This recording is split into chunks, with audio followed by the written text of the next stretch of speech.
Hello and welcome back, everybody. That's 2 consecutive episodes here of Attack on Show. That's incredible. Yes, it really is. Season 2 has been a smash so far. Absolutely. We can't keep this up, but, we really need a sponsor. Especially when 90% of your budget is liquor. I was saying. And we have it spent by Tuesday. Yeah, we film on Fridays. Yes.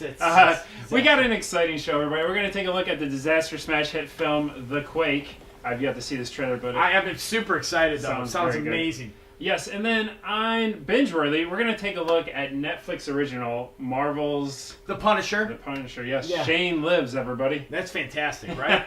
And then on I Miss My MTV, we've got a fantastic band, Mansionair, that we're going to check out. Everybody, I'm Robbie. Jay Marsh. And this is Attack on Show.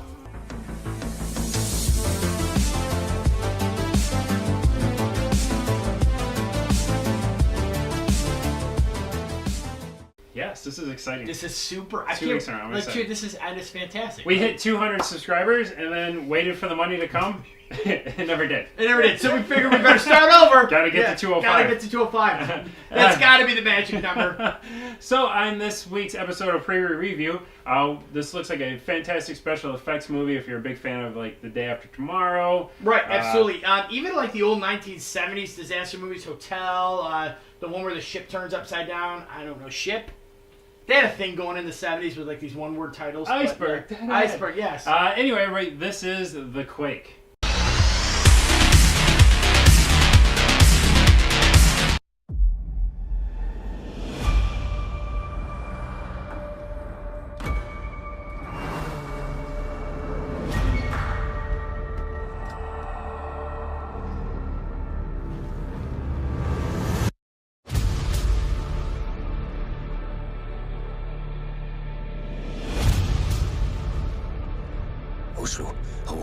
Whoa! Oh. Wow! You have to read? Hey, I'm telling you, reading is not fundamentally a part of this show. Yeah. The picture looked very cool. It did. Yeah. I'm not reading anymore. No, me neither. You ready to move on? Yeah, let's go to Binge Worthy. Yeah, Binge Worthy, everybody. Listen up now. This is serious. I was just wondering, No! So, now that we don't feel like reading, wow. we're going to take a look at something a little more mainstream. Absolutely. We're going to take a look at Netflix's original The Punisher, produced by Marvel. If you're a fan of Marvel and Netflix, you better watch these shows quick because I think they're all leaving pretty soon here. Real quick. If you're not aware, Disney is starting their own streaming service, and not only are these going to be... They'll have the Clone Wars. They will. Not only that, it'll be gone. From what it sounds like. You can already see with Iron Fist, Luke Cage already being canceled, I'm sure. When they canceled Luke Cage, it was such a critical and... just such a big hit. People were watching it. People loved it. They were pretty upset about that one. They didn't care about Iron Fist. No, to get canceled really is saying something right there. So Punisher, which started on Daredevil, correct. John Bernthal, or as we like to call him, Shane, yes, who's the last good character on Walking Dead. This series, even if you're not a comic book fan, it's an incredible watch. I think this relates to everybody. It's actually like a PTSD series. Absolutely it is. Absolutely it is. To kind of give you the Punisher premise, which kind of sticks through, is he comes back from war. Depending on the time you start reading the Punisher, it goes all the way back to Vietnam, actually, as a Vietnam vet. Now it has been updated for current world view. And what happens is he comes back from war, and shortly after returning, his family is also killed. And to not tell too much of the story, basically it's a story of he snaps, literally. He's seeking revenge and trying to figure out who killed his family. On condition, I'm gonna kill them all. Exactly. If there's one criticism I have of the series is I would have... Would it be the violence? No, I like the violence, but... the way it was done, I do think Punisher to me was always kind of more strategic, used strategery.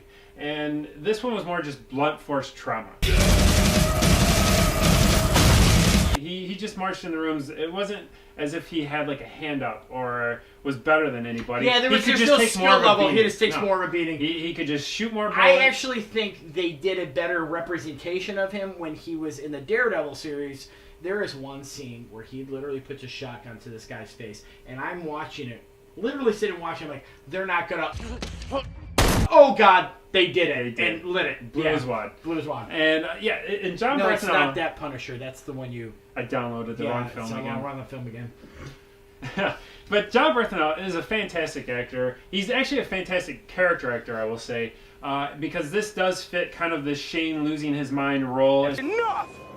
Rick, it ain't like it was before! It's the same style character, and he fulfills that role very well. And there's nothing wrong with being a very good character actor, which I think he is. And you know, if you like I keep referencing Walking Dead, but if you liked Shane's character, this is kind of like what his character would have become had he stayed alive. But it does a fantastic job with the character. He has a partner who has also been framed for a murder, who's kind of the tech guy to help guide him to try and figure out who killed his family. You and me, we want the same thing. So work with me. It really sticks close to the comics. And that's why I think a lot of people were appreciating Somewhat. that. There were a lot of people disappointed that he didn't have his stockpile of guns. He didn't have his suit. Again, if you're looking for a comic book show, he's not going to wear the Punisher outfit that you're looking for. All of these these Marvel movies are very grounded in reality. Yes. Yeah, but Daredevil at least eventually got a suit, and absolutely. One thing lacking here is that they did take a long time to get the Punisher as the Punisher, and that's why I say this is more kind of like a PTSD series. This really dives into the depression of soldiers coming back and having to be grounded in reality. He's in a support group, and it follows some of the characters in that group, how they're having a hard time coping with just the everyday life. I think that was a very powerful storyline in the series. I think that's a driving force within the series. Yes. Absolutely. It took it to a different angle of just the typical comic book series. Really, and this is kind of really touched on at the end of his stay in the Daredevil in the Daredevil show, where really their defense for him is a PTSD shoulder, and he literally just blows him on the stage intentionally. Yes. And we keep referencing Daredevil because in season 2 of Daredevil, Punisher literally popped is the up, entire. And then he got his own series after that. You don't necessarily have to watch them in order. I did not watch Daredevil first. No. I was one of the oddballs. I did not watch any Daredevil, and I just started with Punisher first. That's actually what got me into wanting to watch Daredevil. I wanted to go back to see where he started. But you would have to say it works really well if you do watch it first. It would, but you won't be lost if absolutely not. You know, if you've not watched Daredevil and you're kind of looking for a great action type series.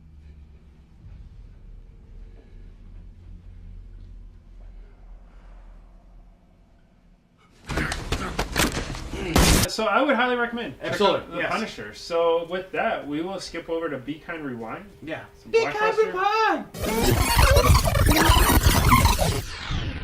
So transitioning from the Marvel universe to a DC sort of tie-in. Sure. Before you ruin the DC movie universe, Zack Snyder actually had a pretty decent run. Wonder Woman? Yeah, Wonder Woman. He had a pretty decent run. He started out with 300. I liked Sucker Punch. I thought that was a very cool movie. Zack Snyder took a different turn into animation. Who? Zack Snyder, who directed Man of Steel, Batman, Superman. Who? Yes. Did a animated film based on owls trying to save themselves versus evil owls. And if that doesn't have you sold... Legend tells of a band of noble warriors. I don't know if you're going to be interested. Oh, they wear armor too. They wore armor. Yeah, that's gotta sell you.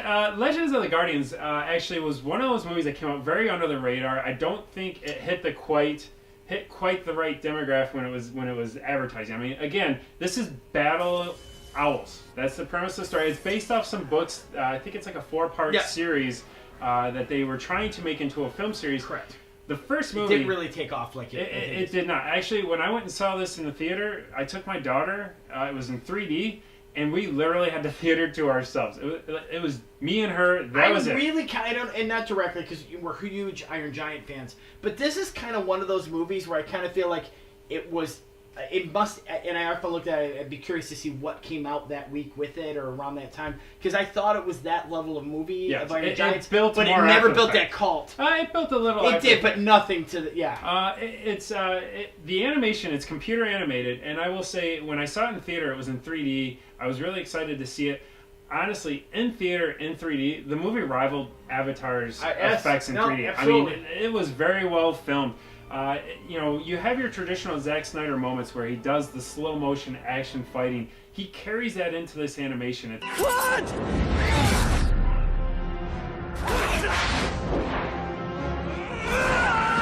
It's all computer animated film, and the visual effects in this movie are Phenomenal. top notch, Yeah, absolutely, amazing. The film was made in 2010, and you can put it on today, and it still looks better than animation coming out today. I mean, every feather I need on the owl, every little Kind of movement blows with in the the wind wind, is and is perfectly done. It's an amazing adventure. It takes me back to the days of like the Dark Crystal, Labyrinth, just fun fantasy film. And you really find yourself rooting.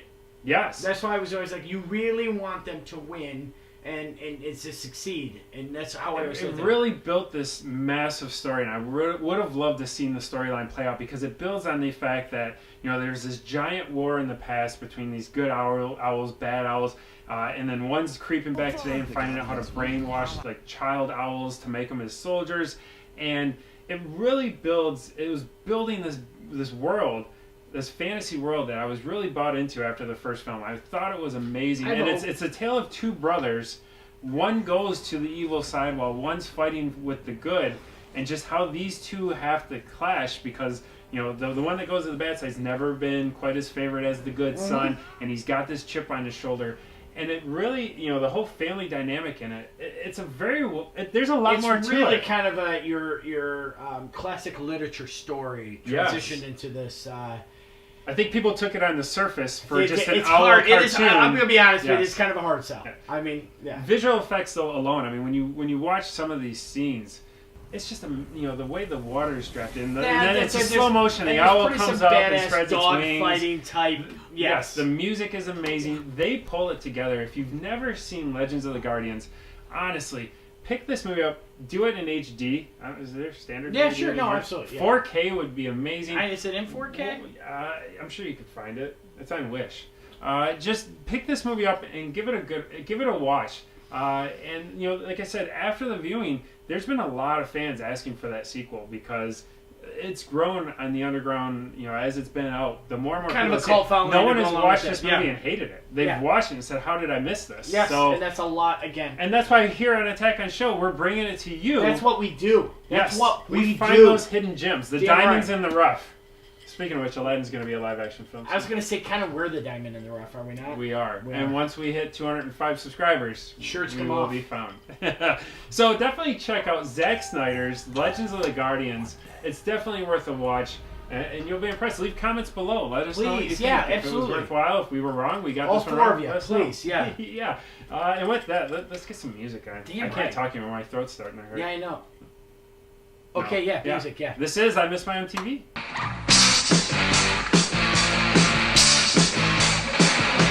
All right, some music here. I Miss My MTV. I do miss my MTV, Yes. and I'll tell you what. We don't always, I don't want to say we don't always agree on music, but there's some things we kind of, like, one of us will pick it out, and the other one's like, all right, this is one of those solid ones. Okay, Rob picks it out, and I'm like, all right. If it's not Tender, it's something else this week, then Tender next week. No, then you always have to throw, the third week is always... or I find a band that reminds me of Tender. Like today's band, Mansionair. These guys... I don't agree with that, by the way. I think this is very different. They've got a similar sound. There's- Hey, you guys judge for yourself. Yeah, Tell us if absolutely. we're wrong. This is Mansionair's Violet City.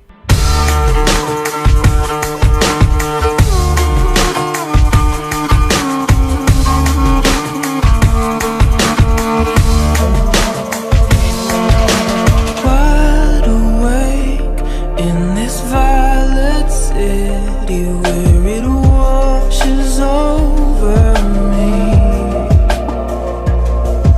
It hurts to say that I want you with me, just draped across my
track. The beat's on point. No, and the vocals. I absolutely love his vocals. Yes. Fantastic. Very cool band. They've got actually multiple tracks. It was actually hard to figure out which one we wanted to play because there's a few of them that we could get on the show. And Strong video actually for the music. Video's You can tell, very cool. absolutely. Very Attack on Showish. Yeah, it really is. that work? It really is. Yes, it works. Maybe you guys can use that in a sentence. Please.